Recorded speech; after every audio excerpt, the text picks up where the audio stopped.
10 years ago, on Saturday, December 13, 2003, Americans received the news that Saddam Hussein, president of Iraq, who had been on the run for several months following the U.S. invasion perpetrated by George W. Bush, had been captured. According to reports, the former leader was discovered in a hole, which quickly became known as the Spider Hole, following a raid on a farmhouse near Tikrit, his hometown. The man pulled from the hole had a full, gray beard, long hair, and looked much older than the vain and fastidious Saddam Hussein. Images broadcast around the world revealed a bedraggled old man being checked for lice by a U.S. Army medic, followed by reports that throngs of people in Baghdad were celebrating the final victory in their war against oppression. The fact people living in Baghdad at the time failed to see more than a few men in the streets being instructed where to stand and what to do by photographers suggested any celebration was staged. But these reports never made it to the American public. And to this day, few realize the dancing in the streets after the capture of Saddam, like the toppling of Saddam's statue following the invasion, was choreographed by Bush administration officials to convince the folks back home that America had been right to attack a tiny, defenseless country in which the average age of the population was just 15. In fact, members of the administration were so dismissive of the ability of the American people to think for themselves, they did not even bother to explain why, if Saddam had indeed possessed weapons of mass destruction, he didn't use them to defend his country, and the few who asked were dismissed as kooks and traitors. The day following Saddam's capture, former UN weapons inspector Scott Ritter reached at his home, said, "It's great that they caught him. The man was a brutal dictator who committed terrible crimes against his people. But now we come to the rest of the story. We didn't go to war to capture Saddam Hussein. We went to war to get rid of weapons of mass destruction. Those weapons have not been found." Ray McGovern, senior analyst and 27-year veteran of the CIA, echoed Ritter's perspective. "It's wonderful that he was captured, because now we'll find out where the weapons of mass destruction are. We killed his sons before they could tell us." The administration's push for war was based on Saddam's alleged possession of 26,000 liters of anthrax, 38,000 liters of botulinum toxin, 1,000 pounds of sarin gas, mustard gas, and VX nerve gas, along with 30,000 munitions to deliver these agents, uranium from Niger to be used in nuclear bombs. And let us not forget the alleged al-Qaeda terrorists closely associated with Saddam, who would use all this weaponry on the main streets and back roads of the United States. Yet when Saddam was discovered hiding in a hole in the ground, all he had was a pistol and an AK-47 assault rifle. One would think a man with a stockpile of weapons of mass destruction would at least have a few hand grenades lying around, so he could take out some of his captors in the process. Additionally, although Saddam has been painted as the devil incarnate by his detractors, no one ever accused him of cowardice, which begs the question, why didn't he use the pistol on himself rather than face the embarrassment of being taken into custody and a public trial in what would surely be a kangaroo court? Years of searching by American forces has never revealed the location, or locations, where all these weapons of mass destruction were stockpiled. And as for the al-Qaeda agents working for Saddam, well, they were never found either, because, unlike what George W. Bush falsely led the majority of American people to believe, Saddam had no connections whatsoever to al-Qaeda, and his alleged purchase of Niger uranium was later debunked. In fact, Saddam was unpopular in the Islamic world, where it was widely rumored that he wasn't Muslim at all. For example, his vice president, Tariq Aziz, was Christian. He protected Iraqi Christians and had donated hundreds of thousands of dollars, possibly more, to the Catholic Church. His government also included women. He did not force the women of Iraq to wear the veil or even the abaya.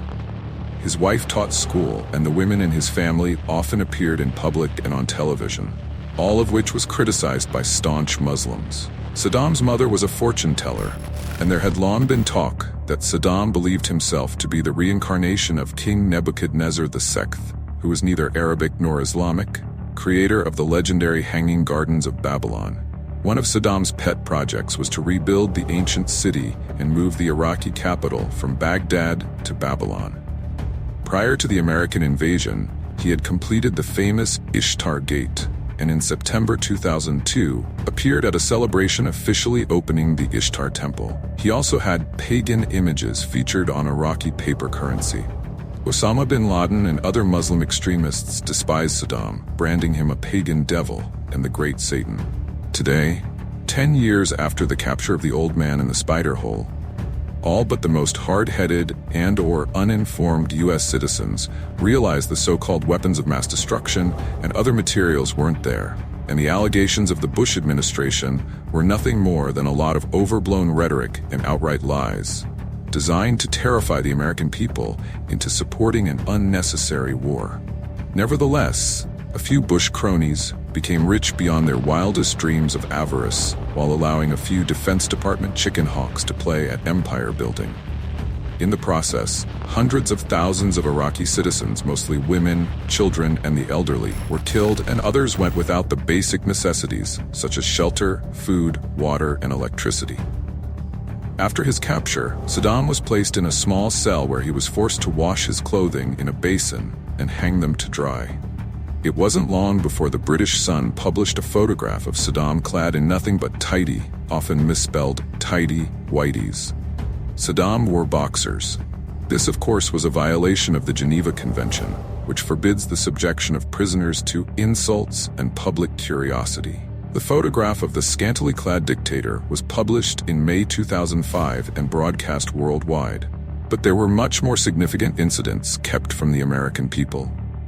While the dazed and bedraggled man was being displayed in front of the cameras, Jassim Abu Ahmed almost spat his disgust at the television set.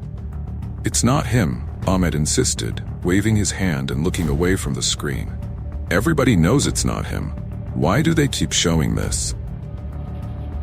As Iraq's new leaders were planning for what they dubbed the trial of the century, and claiming a great victory over the Ba'athist remnants that were still fighting the US-led occupation, many Iraqis remained deeply skeptical that the former dictator had been caught.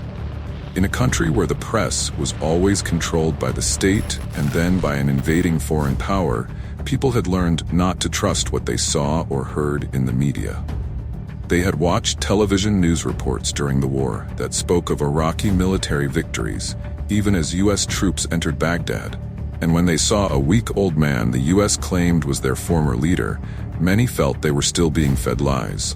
For example, a fuel tanker that exploded in Baghdad, killing 10, was first reported as another suicide bombing, then downgraded by U.S. military officials to a mere accident, further adding to the disbelief surrounding Saddam's arrest. Ahmed, an athlete who had known Saddam's eldest son Uday personally, said he was positive the person the United States was parading about as their prize catch was not the former dictator. Saddam, he said, was known to have a tiny tattoo on his left hand, but in the relentlessly replayed video showing him having his throat checked by an army medic, the video that most of the world accepted as footage of the humbled former dictator, the markings were not apparent as the old man stroked his straggly beard. But this wasn't the only detail that disbelievers cited as proof the Americans had the wrong man. Others found it strange the man's hair was black in the footage, while his beard was white. Diaya, a 37-year-old taxi driver, remarked, "Everyone knows that Saddam dyes his hair, but after 8 months hiding in a hole, it's still black? Tell me how this is possible?" When they captured former Information Minister Mohammed Said al-Sahaf, after a few weeks, his hair was already white. Rumors that the man captured was merely a lookalike sparked celebrations in the Sunni Muslim town of Fallujah. Walid Ibrahim, a 25-year-old tire repairman, told the Associated Press, "The capture of Saddam is a trick to help President Bush get reelected." Before long, U.S. armored vehicles were rolling along the town's main streets, blaring in Arabic. "The coalition forces have arrested Saddam Hussein." Reports that it is a Saddam double are false. The old regime will never come back. This is the end of the Ba'ath Party. Saddam's family, particularly his eldest daughter Ragad, had been complaining to all and sundry they were not allowed to see her father. Under pressure, American authorities arranged for Saddam's wife Sajida to visit her husband in prison.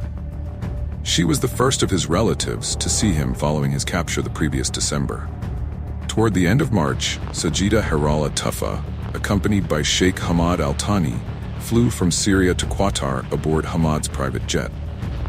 Upon arrival, she was escorted into the prison where she was to meet the man to whom she had been married for 25 years, but the reunion did not go as expected.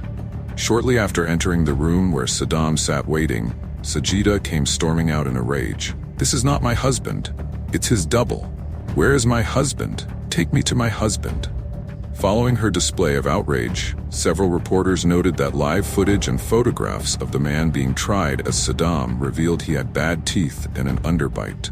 Unlike the real Saddam, who possessed near-perfect teeth and an overbite, prompting dissident reporter Joe Veals to comment, "This single forensic fact alone proves that Saddam is not the former president."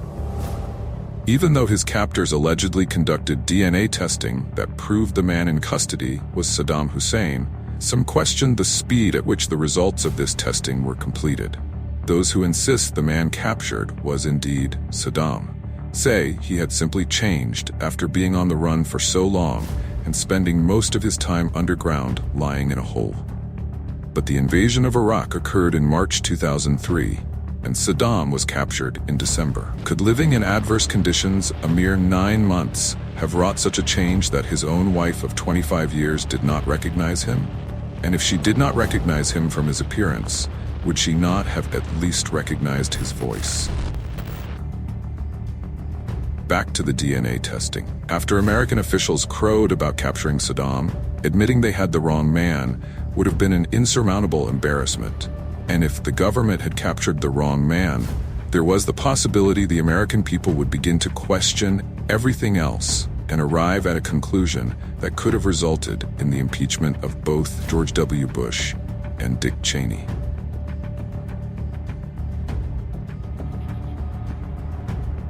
Saddam Hussein had at least 3 doubles, or stand-ins, 2 cousins and a close friend, all of whom possessed similar facial characteristics and were of about the same height and weight. One of the stand-ins, a cousin, was seen on Iraqi television April 4, 2003, picking up a child, laughing and waving to the crowds. However, his mannerisms were nothing like those of Saddam himself. Additionally, the end of his nose was broader and he had moles on his temple and forehead, identical to those of the captured man. At that time, reporters and others were openly questioning the identity of the man in the video. The American government countered with the claim that DNA samples taken from the man in captivity proved he was Saddam because they contained some of his genetic features. But how did they know? What were they using for a comparison? If the man in captivity were a cousin of Saddam's, his DNA would also contain some of Saddam's genetic features. From the beginning of the Iraqi invasion, the now irrefutable misinformation campaign perpetrated by the Bush administration, particularly that pertaining to weapons of mass destruction, renders any information disseminated by the U.S. government questionable. Many believe Saddam was killed shortly after the March 2003 invasion and secretly buried, and this is a distinct possibility. Another possibility is that he managed to escape and is now living quietly somewhere far from Iraq. He had billions of dollars and could certainly have made such arrangements and bought the silence of anyone who suspected his true identity.